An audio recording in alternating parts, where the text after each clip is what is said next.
E agora aqui o ponto principal, né? Que como eu falei é pra game. Ó. Então vamos lá. Vamos lá. Acessar aqui. Quem não conhece o Cleitão, né? Cleitão é massa pra jogar, meu. Tem como não, ó. Aqui o Cleitão. E eu vou conectar ali, ó. Conectar nas caixas.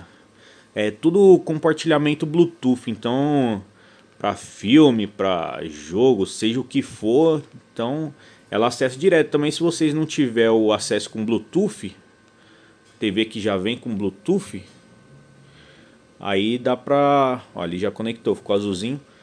Já dá pra configurar por cabo mesmo. Conecta direto ali no RCA do módulo ali, tranquilo. É que é bom que a centralzinha ali ela configura bastante, ó. Aqui, ó.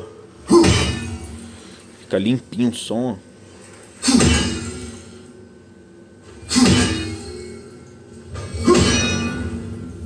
Show de bola.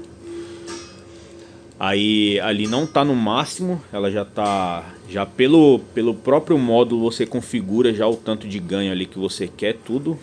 E ó. Fica muito louco pra jogar, mano. É top. Aqui.